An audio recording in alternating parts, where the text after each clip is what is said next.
cold water techniques, cranking, cold water fishing. That's the one that's tough. Anybody agree? Could be the toughest scenario you're up against, cold water cranking. Why? Because we cold. Think about that. The colder you get, your functions show down. You can't retie as good. So what happens when we can't retie? We get a little lazy. You're like, man, that line's frayed up, but I can't move my hands, so I'm just going to work through this one. Well, you just lost the classic. You just lost the next tournament.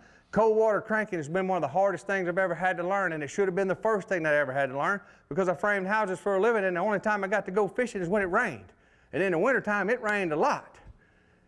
I've talked about my rain gear. Y'all ever wore a Wonder Bread bag over your feet? Anybody in here ever wore a bread bag over your feet? Yeah, I have, a bunch. Yeah, take a bread bag and put over a pair of socks. Put my tennis shoes on. That was my rain boots when I framed houses. That's what I learned to fish like. It should have been the most dominant thing I learned first. It was some of the first experiences I ever had cranking cold water. I didn't have a surface temp. I just knew there was ice 4 foot off the bank, and if you threw your shad wrap out here, one bit it. Cold water cranking can be the most important thing we have. I hear, like Cobb, these guys are expert on the blueback herring or Hartwell. Hartwell's also an extremely good cold water cranking lake. We agree, Brandon? Be phenomenal. It's the art of figuring out what you got to do. Techniques. Some of the things I want you to take note of. One of the biggest things I see people do wrong when cranking cold water, when we're going to say, let's put a reference to cold water. Reference saying 49 degrees and down. We're going to put that's cold. Cranking with too stiff a line called fluorocarbon. When the water temperature reaches 49, I crank with only monofilament. A number 5 shad wrap is tiny. Anybody here ever throw it? There's some Hartwell guys right here. You know that, Lake Russell, the whole deal.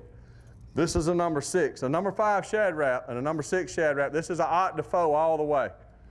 Ott Defoe cracks me up. He don't throw nothing but a 6.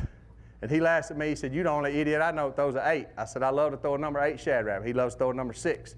I throw a number 5. Throw it on a spinning rod. It's a 10-pound back braid leader, Sunline, and I'll put an 8-pound monofilament leader on it. So I got braid to monofilament. Why did I go that monofilament? I don't want it to hang as bad. I want to be able to pop it loose. A number 5 shad wrap can be super deadly when the water's cold. 45, 46 degree water, they're still shallow. If you got color in the water, they're still there. There's a certain amount of fish that never go deep. Never. I don't care what happens, there's a certain amount of fish that never go deep as long as they have watercolor to swim around in. So you can go to Lake Hartwell and go back up in one of these creeks. If you got some stain, you can whip up on a piece of concrete, a rip wrap, a piece of rock, go down there with number 5 and number 6 shad wrap. You may not have 30 pounds, but you're going to get some smell on your hands. You're going to catch something. That's what I like about a shad wrap. When you get in a bind, this is one of the baits I rely on. Now, here's some stuff you don't learn in the pool hall. Most of the new baits you buy, even with shad wrap, and me being with Rapala, I talked to them about this. This is the old crawfish color. Now, back in the day, this crawfish color was almost a washed out orange. I got some of my old timers here, y'all probably remember it. It was a real hazy looking orange, and it was dull. It was ashy. And you're like, man, but now they started painting them, they're shiny. Well, see, when you throw this looks like a brand new bait. It's so pretty, but in that cold, dirty water, this don't look natural. You ever notice when you get out there and the water's kind of dirty and you catch a fish, how they just look kind of lost their color? You see the shad floating on the surface. They don't really have a lot of color to them. We call that a washed out. That's that cold washout. You say, well, gee, how do I get there? It's a buffing pad. The problem with wintertime cranking and wintertime fishing that we run into, we look for too much. You think you need 30 banks. You don't. Get you a couple bites on a bank. I call it just call a wife and tell her we're going to be here a while. Get the tents out because we're about to camp.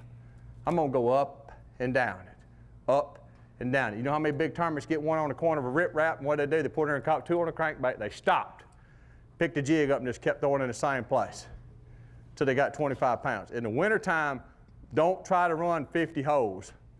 Don't. If you get a couple bites cranking on a great piece of rock, come back with a jig. Mix it up. They've told you they're there. Don't go look for any more. Just ease around on them. Then we can move. If you just want to pick that crankbait up and run, A lot of times, if you're in the back of a creek, you're going to run out of water because it may be flat everywhere and have one piece of rock.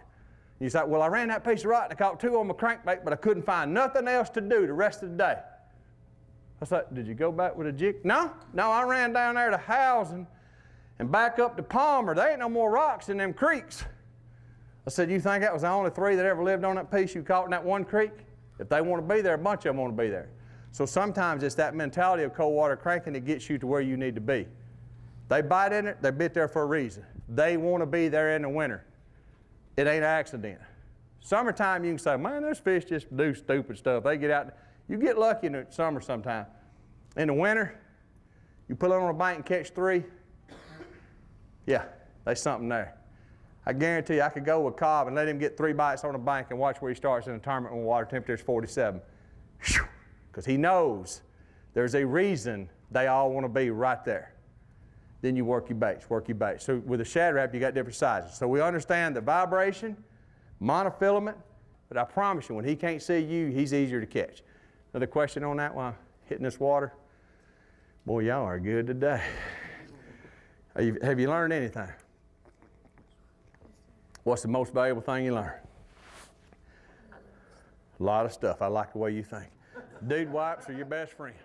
It's Mike Iaconelli. This is Bass U TV. Here's what's awesome about Bass U TV. You get the top instructors. Real tools that help you catch more fish consistently. And that's why you want to check out Bass U TV. Join the Bass U family. Welcome to Bass U TV.